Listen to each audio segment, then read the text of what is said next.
Hi, good afternoon, everyone. Thanks for joining us today. My name is Corey Webb, and I'm the marketing director here at Churn. I'd like to welcome you to our second mini webinar as part of CSM Appreciation Week.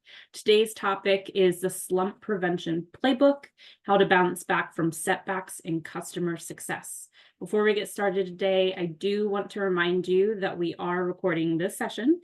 We will be sending out a link to the recording and a PDF of the slides tomorrow. Again, today's webinar is just a quick hit webinar with about 20 minutes worth of content, and we will save at least 10 minutes worth of 10 minutes at the end for questions. So please go ahead and submit your questions as you have them. And please submit your questions in the Q&A button on your webinar console. We do also have the chat enabled, so engage with that throughout. Also, I did want to let everyone know that after today's webinar, just like we did on Tuesdays, we'll be randomly selecting 20 attendees to receive a CSM Appreciation Week t-shirt. So keep an eye out for if you get a lucky email from us. And you also have a chance to win a shirt if you go ahead and engage on our CSM Appreciation Week Kudo board and give a shout out to a CSM in your life or a colleague. So be sure to check that out. So let's go ahead and get started. I'd like to introduce you to our speaker today. We have Ryan Johansen joining us again. He is our go-to speaker on anything having to do with stress management. He is the founder of Stress Less and Get More Done. So without further ado, I'll turn it over to you, Ryan. Awesome. Thank you, Corey, and appreciate everyone showing up today. Hope if you were able to join Tuesday, hope you enjoyed it, found some helpful things. Would love to hear any stories or wins you've had so far. Today, a little bit of a different speed, but we're going to be talking about how to handle the inevitable setbacks we all face in customer success. Super excited to hop into this topic, but if you've joined one of these before, you know that I always like to start and ask you a quick question. I'd love to hear where you are and what's a goal that you've set for this webinar. What's one thing you want to get out of today? I'm Ryan, I'm from Boston, and my goal is that you learn a couple of skills that you can deal with these hard times and bounce back a little bit easier and not let a bad moment turn into a bad day, turn into a bad week, so on and so forth. So let's get the chat going. Amy was a winner. Awesome. There were stress balls. That's awesome. So let's get in the chat. Anyone? Emily, helping your team. That's awesome. North Carolina, Montreal. Organize and churn chaos. I love that. Okay, very cool. Well, thank you all for joining today. And just a little, housekeeping stuff. Feel free to enter like comments and stuff in the chat. I'll check that out momentarily as we go through things. If you have questions, throw it in the Q&A. I wasn't able to get to every single thing last time too, but put those questions in there and I can go back and answer them and put together a video, a blog, something like that. Because that's also helpful for me to understand what parts did I get across that you didn't completely understand. Any way I can get better, really appreciate it. So you'll get, any question that you have, please throw it my way. So let's hop into it. So naturally no matter what it is in life, we all deal with disappointments, setbacks, failures. If we live in reality, that's how the world is. And the best place to go back to understand where this all comes from and why it can be so challenging is we're going to go back a little bit in time, just a little bit. We're going to go back to 2.5 million years ago. And you might be wondering why that specific period. And here's where things can get really difficult. We face a lot of setbacks in life, and we can let these turn into really devastating events that can ruin our day, ruin our week, and completely take us out of a groove. And I'm not saying that negative things aren't setbacks and they're not painful or difficult to deal with, but I want you to be aware of some of the internal programming and some things that we can do to either lighten the effect of those or be able to bounce back a little bit quicker. So let's introduce you to the world 2.5 million years ago. Early humans lived in caves. We fought for food. The world was a dangerous place. There were predators everywhere. Because of that, what happened was our brain evolved to detect danger and threats. If you join something I've done before, I usually talk about this. And that is a great thing because it kept us alive. But now the problem is we live in really comfortable conditions and we are not as in much danger, but the same thing happens. Our brain is still hardwired to seek threat and danger. And it can feel like if we get an email where someone's a little bit upset with us, it can feel like we're going to die because it's just your brain trying to protect you. So a lot of the challenges that we face in life, when we think of, dealing with difficult news, challenging thoughts, anything like that, it's this massive biological mismatch. So we have the same hardware and we're having problems with that. So let's talk about how, like, you're all in SaaS for most of you. So let's talk about how you can upgrade your software and a couple of good techniques to be able to handle these things and just change your perspective on how you deal with challenging situations or a few behaviors that you might want to take a look at. Because here's the thing. There's 160 people live, a ton more signed up for this. You might feel like you're the only one having a tough time. And I'm not minimizing that. It's that a lot of people feel the same way, but in life, we like to share our highlight reel and hide our blooper reel. And it's pretty continuous along. So just by, noticing that you're here and a lot of other people, you are not alone. And these challenging things can be difficult to deal with, but let's talk about a couple tools. So first, I want to walk through these three main behaviors that can keep you stuck when you're in a difficult time and just make those hard times even harder for you. So those three things are comparison, isolation, and self-criticism. We'll talk through about a little bit more on either of these. Now, so the first one is comparison. And one of the things that I've heard, which makes a huge difference, and if you can think about it, is that if you've ever played a video game before, you have a certain amount of credits where you can add to each persona of the player. Where if you think about life, if you want to trade lives with someone, you want to trade every single thing about it. So life is very much a multi-dimensional thing. And one of the biggest mistakes we make with comparison of someone else is, wow, that person has it all together. But if you want to trade with that person, you'd have to trade every single thing. So maybe that person has a good career, but maybe their home life is a disaster or something else. So the thing to remember is that, life, if you're looking at someone else's progress, it can feel like everyone else has it figured out, but you want to make sure that you have to compare every single thing before you make that assumption. The other thing with comparison is it can be the thief of joy, where there's a phenomenon known as the hedonic treadmill. And what that means is that we continually set our happiness in the future. And it means that when we sit down and say, okay, I'll be happy when I get promoted. I'll be happy when I date that person. I'll be happy when I weigh a certain amount on the scale. When you do that, it sets everything ahead. So you start to enjoy things less and less, and it becomes about that outcome. But then what happens? You hit that outcome. Let's say you've hit your goal weight, you get promoted. What typically happens? You enjoy it for a little while, and then you just change on to the next thing. So I'm not saying don't seek out greater things and don't push yourself and don't try harder, but noticing those things along the way can make a big difference. And we'll talk a little bit about that in one of the other parts. And then with comparison, it's so important to only compare yourself against yourself, because other people are at different stages of their life. Maybe they have unique strengths, and maybe there's things that they would actually prefer that, that you had. So very important things to think through. The second is isolation. And this is one that I continually fell in when I was struggling and was not asking people for help. So when you think about it, asking for help is probably one of the best cheat codes that you can use in life, because more often than not, a lot of people tell me, well, I don't want to bother someone, or I feel like I'm a burden to another person. If you think about that, you want to kind of reverse the situation and ask yourself, how would I feel if a friend asked me for help? So typically you'd be happy about that and you'd want to help them, and you'd almost feel honored that someone would share that maybe they're having a hard time. The other thing too, like I said, 160 people in here right now. Everyone tends to struggle with things like this, and we try and hide it from other people. But the more that you realize other people might be going through this stuff too, and you start to connect with other people, you might get a little bit better at these things. This is another exercise that I'll share in the takeaway package, is you want to build a board of directors for your life. And if every company has a board of directors, and these are people that help make important decisions. They give a diverse perspective. This is something that you can actually do for yourself, where you want to have a few people in your life that you can go to and trust. And the secret is to make it easier to have these conversations is reach out to them on a frequent basis. So maybe you list out people that you want to talk to and how frequently you want to talk to them. And if you just do that, then it's less of a hassle to do it when you're really struggling with something. And the last thing is self-criticism. And this is something where you can have a difficult thing happen. And let's say you lose a customer. We've all dealt with it before. One of the worst feelings in the world. but you make it even worse by saying, it's all my fault and I'm a failure. And that is when you turn that inside and really point it at yourself, you're making that situation even worse.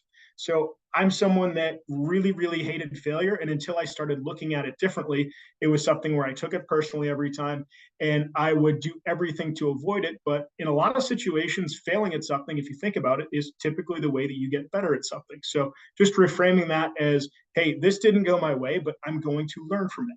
Because if you fear failure, then you stop taking risks and then you stop improving from there and you start to plateau. Then you get bored.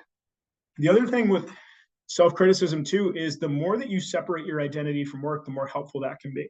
And it's almost like a good way I like to put it is think about an index fund. Like if you're investing and trying to retire, you don't put everything in one stock, just like you wouldn't put all of your self-worth into work, because work is going to go wrong and things are going to fall apart sometimes. So if you don't have any other legs on your stool, you're going to really fall apart when things do go wrong. And that's happened to me in the past too. So to have other things to look forward to and spending time with your family and having other hobbies, that actually makes you be able to cushion against some of those issues you'll face in work.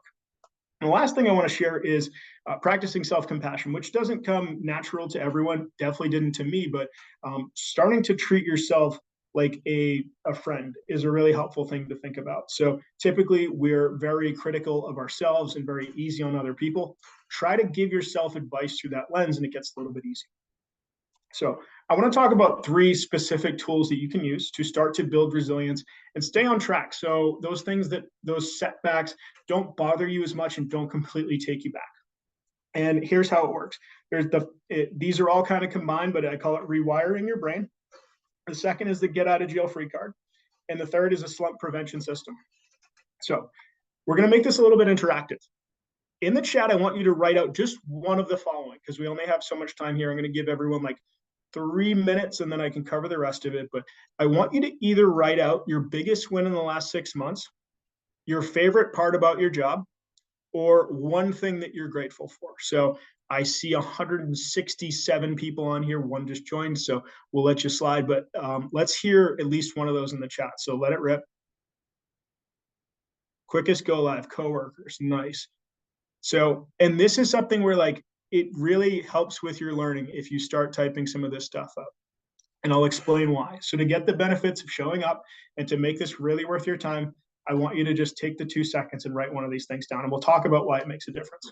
Love my remote work is amazing too.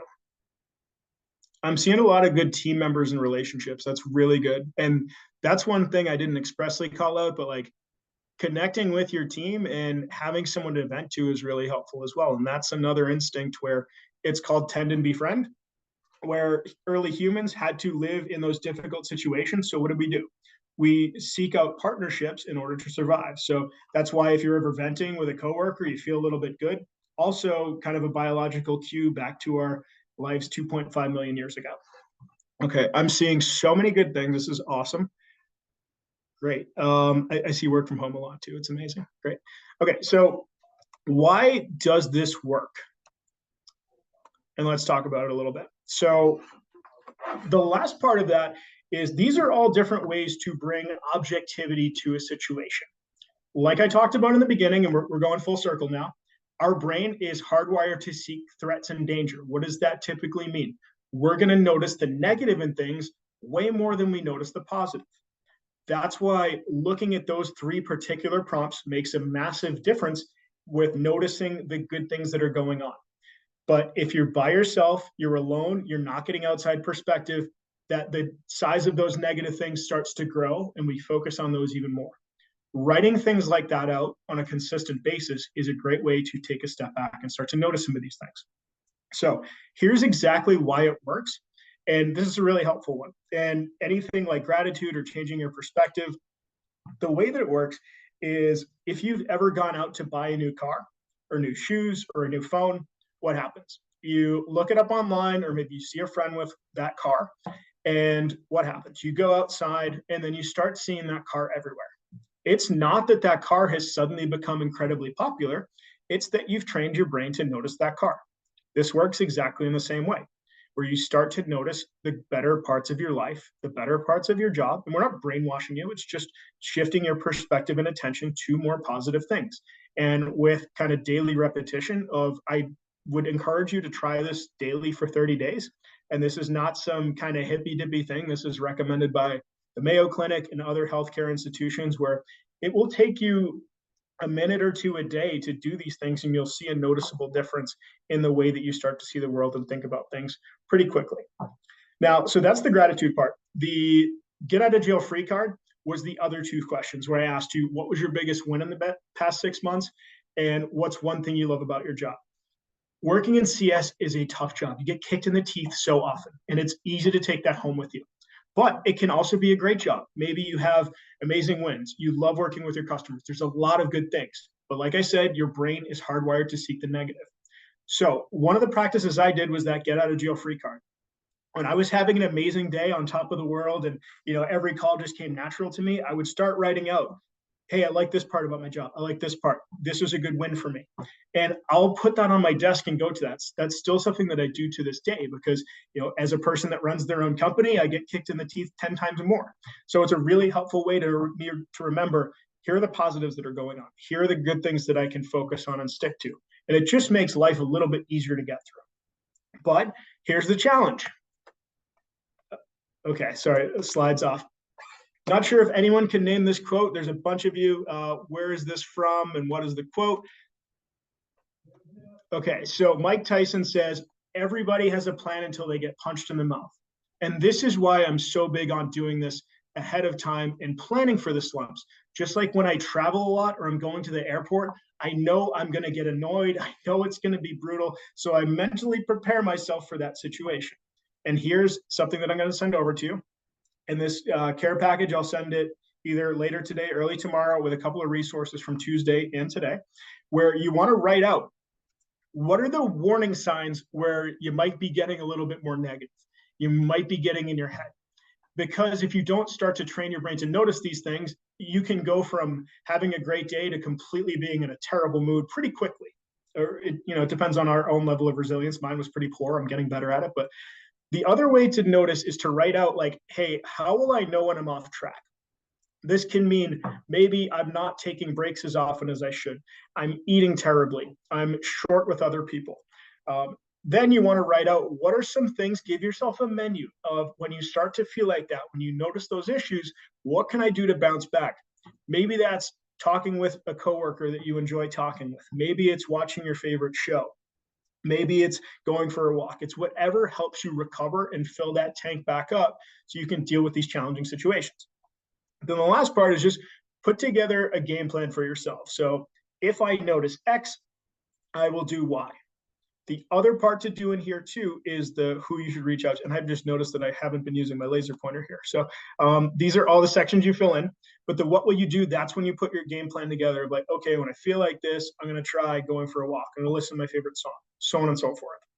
And then the who can you reach out to? This is kind of like your board of directors. There should be people that if you're having a tough day, get used to calling them and then have them call you. And another kind of different exercise that I really like to do, which will make your day and someone else's, even if you're in a good mood, you don't have to do this if you're in a bad mood or trying to get in a better mood, but send a note to someone that has helped you in your life or your career. It makes a massive difference. You'll feel great and they'll feel great, and it takes 30 seconds. So that's something I like to do every here and there. So I'll send this over to you, and I hope this is really helpful. I'm going to open it up for any questions, but thank you so much. So like I said, I'm going to send you a Notion page with a bunch of worksheets and resources from this session and from the last one. And then as a gift to you, I'm sending a coupon code for 67% off my on-demand program with the code Thanks CSMs. So I really appreciate your time and attention today. And then let's open it up for Q&A. And then if you do this survey here, I'm also going to be giving out a couple of coaching calls for people to help me out, because it just helps me build better content and answer specific questions. So let's go to the Q&A. Would love to answer anything that you have, and appreciate your time. Thanks you so much. Thanks, Ryan. Yes, please submit your questions. I did want to point out one thing that I saw in the chat that I loved. It wasn't a question, but Yvetta said, I have a weekly check-in with my inner circle, which makes it easier to reach out to them when I do Yeah. need help Mhm. because they're up to date on what's going on with me personally and professionally. I thought that was great advice. Mhm. Um, so please submit your questions. Let's see. Our first question is, how can we create a culture on our CS team where asking for help isn't seen as a weakness?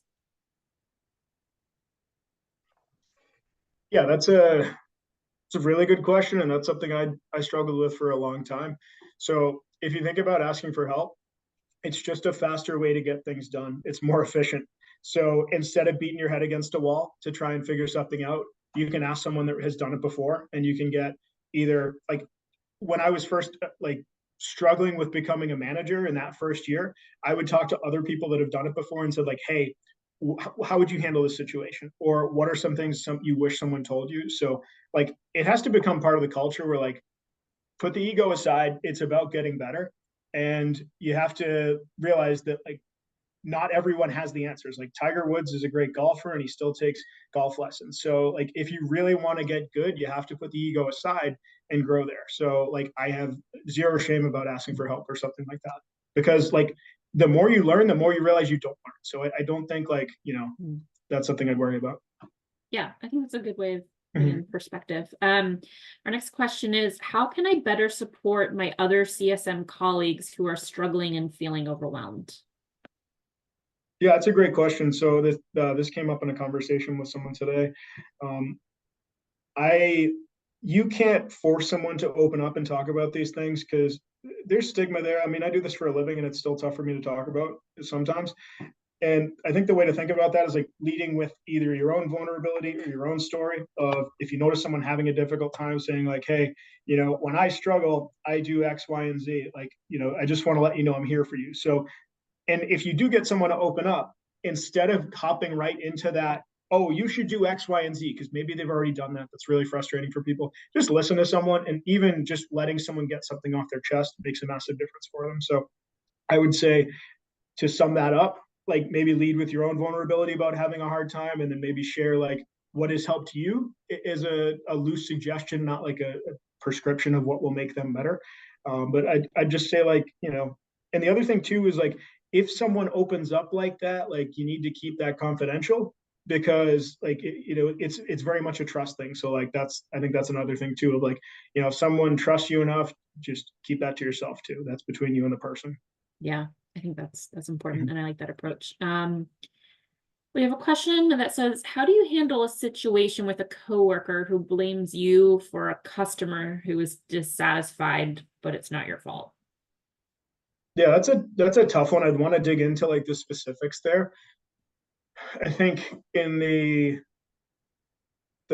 tough conversations webinar I did a couple weeks ago is a really good one to check out with that. And I think, anytime you have a conflict situation like that, it's figuring out like, okay, what's the exact like objective history of what happened? So like what were the events that led up to this? Because there's the facts of a situation and then there's the feelings. You want to have the conversation around the facts of like, okay, this is what happened, Mm. this is what happened, and like what are we leading here? But like I would just try and have an open, and it depends on the person too, but like having an open, honest conversation about like, okay, I feel like we're not seeing eye to eye here. There's something in the way. Like, can you help me understand what I did wrong? So like if you take the time to really like understand their point of view and they're a reasonable, rational person, it could just be a misunderstanding unless this person actively says to you like it's all your fault and you're terrible. Then I might get your manager involved or it's a different story there. But I'd love a little bit more context. Yeah, no, I think that was good advice. Let's see. My coworkers complain a lot. I know it's just venting, but I feel like it's only exacerbating the negativity. Any ideas on what I could do to help break this cycle? Yeah, I get that too, where it's like you don't want to be over the top positive and things. So like I think a good way to put it is like you want to be realistic of like not every situation is going to be great, but you want to like focus on what can we actually do about it, because if you only complain you actually feel so much worse. because like then you start to feel helpless, like the world is happening to you and you can't do anything. So if that's kind of the vibe and the culture, like I think that's one thing where like I was definitely guilty of that like a long time ago, but I'd say like one big shift I made was like, okay, like I'm going to do whatever I can. Like, am I happy with everything? Of course not. But I think one of the things I want to focus on is like, what can I actually do about it instead of like wasting my energy on complaining about something that like I have no control over. So like trying to accept that and move on to something I can control, like made me feel better. But if you, they're always going to have those coworkers that just they love the drama, they love complaining, and it's just going to waste your time. Yeah. Yeah. I think that got to be careful of that spiral that could probably easily happen. We have a question that says, thanks for the advice, Ryan. After reading one of your blog posts, I started writing down the 3 wins of the day, but I was wondering where would be the best place to write them down? A spreadsheet, a notepad, sticky notes? And sometimes after a long and exhausting day, it's tough to recap the wins, and you just want to clock out. Do you have any recommendations in that scenario? Yeah, so I get another blog post on like a shutdown routine, or at least I think I do. That's something I talk about all the time. But the best system for anything like that is something you'll actually follow. So for some people, they like spreadsheets. Other people just like writing it on a pen and paper. Like whatever's going to work for you, do that. I don't think how you do it matters. The fact is that like just find a way to do it. That's more important. So I get it after a long day, but like I think if you can just get in that habit, it makes it easier. And then another, when you talk about like building habits and being sustainable with stuff, like some of the ways to do that is like rewarding yourself for it or making it really easy on yourself. So like if you do that, um, if you want to be more consistent, I love this rule called like don't miss 2 days in a row, where like things happen, we have a day from hell, we just want to shut it down. Like don't miss the day after Mhm. that. Whereas if you miss 2 days, then it's even harder to get back on something. So like that's a really good thing for like any type of rhythm. Yeah, I like that. Um, we have someone that says they're new to being a CSM. Any advice you would have? And I guess I'd also like to maybe add to that. What are some common kind of setbacks that a CSM might encounter so they can better prepare for things and not be blindsided when they happen if they're new to being a CSM? What was this to not be like blindsided by stuff too if you're new? Yeah, like advice for being a new CSM.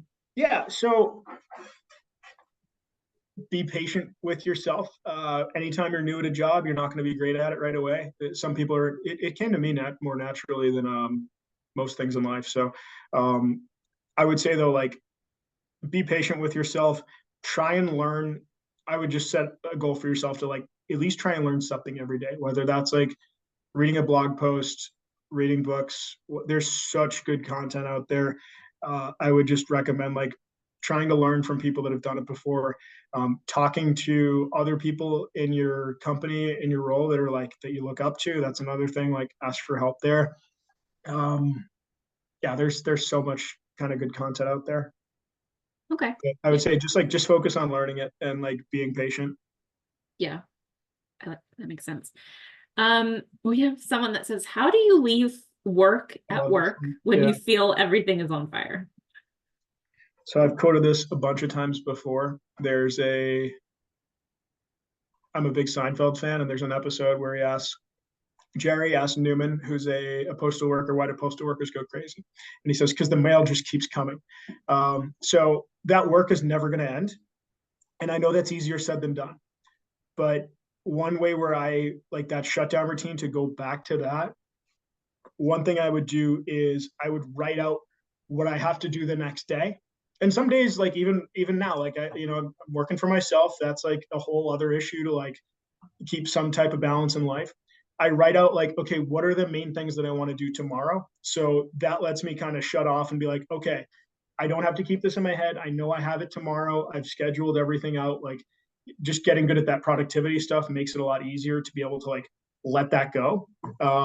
but yeah, I mean, if you're still like struggling with something like that, like having a conversation, and maybe that's a helpful thing to like vent to someone over. But I'd say like just have a really clear plan on like what you're going to do about it tomorrow, because by the end of the day, your brain doesn't have that capacity, and it could take you 5 times as long to do something that if you wake up fresh, you can do it in like 20 minutes. Yeah. Yeah, I think that makes sense, trying to compartmentalize and everything. Well, that brings us to the end of our time here today. So thank you everyone for joining us. Thank you again, Ryan. A survey will pop up. Please provide your feedback, and be on the lookout for follow-up emails from us with the recording and the slides, and then also the resources that Ryan will be sending out as well. So thank you everyone, and have a great rest of CSM Appreciation Week. Thank you. Thanks, everyone.